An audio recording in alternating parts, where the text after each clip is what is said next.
మనకి ఇప్పుడు ఫస్ట్ మన కైరోప్రాక్టిక్ గురించి మీకు చెప్దాం అనుకుంటున్నాను. మన కైరోప్రాక్టిక్ అంటే చాలామంది ఏమనుకుంటారంటే సౌండ్స్ వస్తున్నాయి కైరోప్రాక్టిక్ ఇలా ట్విస్ట్ చేసేద్దాం, అది కాదు కైరోప్రాక్టిక్ అంటే.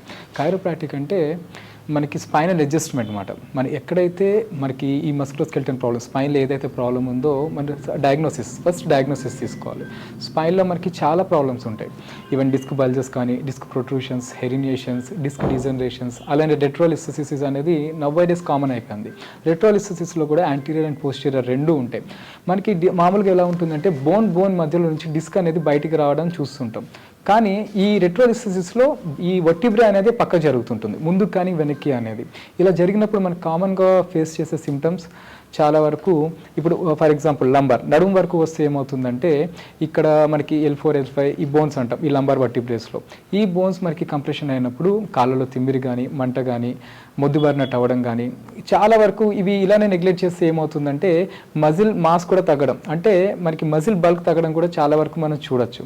సో ఈ మజిల్ బల్క్ తగ్గినప్పుడు ఏమవుతుందంటే లింపింగ్ వస్తుంది. ఇంకోటి ఎక్కువ మనం వాక్ చేసేటప్పుడు కూడా ఇబ్బంది అవుతుంది. మజిల్ స్ట్రెంత్ తగ్గిపోవడంతో ఏమవుతుందంటే డీజనరేషన్స్ కూడా రావడం జరుగుతుంటుంది. సో ఈ స్పైన్లో ఇలాంటి ఇష్యూస్ అనేది మనకి చాలా వరకు కామన్గా ఉంటాయి. సో మనకి ఈ ప్రాబ్లమ్స్ ఫస్ట్ సిమ్టమ్స్ మనం చూడగానే డయాగ్నోసిస్ తీసుకొని ఈవెన్ డయాగ్నోసిస్లో మనం ఎంఆర్ఐస్ చూస్తాం అండ్ ఎక్స్రేస్ చూస్తాం.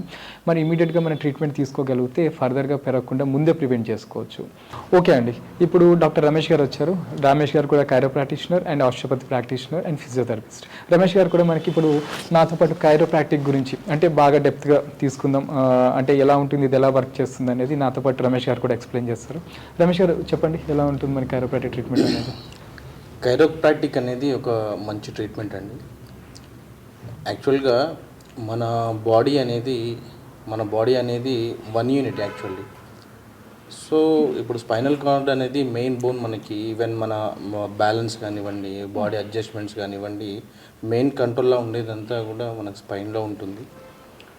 సో ఒక్క దగ్గర కనుక మనకి ఎక్కడ బెండింగ్స్ వచ్చినా, సబ్లాగేషన్ కొంచెం బెండ్ అయినా, ఈవెన్ కొంచెం ఉన్న ప్లేస్లో కాకుండా కొంచెం పక్కకు జరిగిన టోటల్ ఎంటైర్ బాడీ సిస్టమ్ అనేది ఎఫెక్ట్ అవుతుంది. ఎందుకంటే బాడీ ఈజ్ వన్ యూనిట్. మనకి బాడీలో రైట్ అండ్ లెఫ్ట్ ఏ విధంగా ఉంటుందో మనకి సెంటర్లో బ్యాక్ బోన్ అనేది అలా ఉంటుంది కదా. సో ఒక్క దగ్గర ప్రాబ్లం వచ్చిందంటే అది రైట్ కానీ లెఫ్ట్ కానీ అది ఇంపాక్ట్ అనేది చూపెడుతుంది.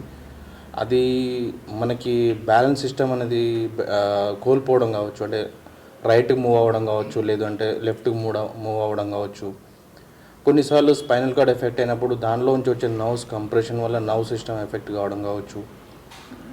దానివల్ల పెయిన్స్ రావచ్చు, పెయిన్ వల్ల కూడా ఇబ్బంది పడుతుండొచ్చు.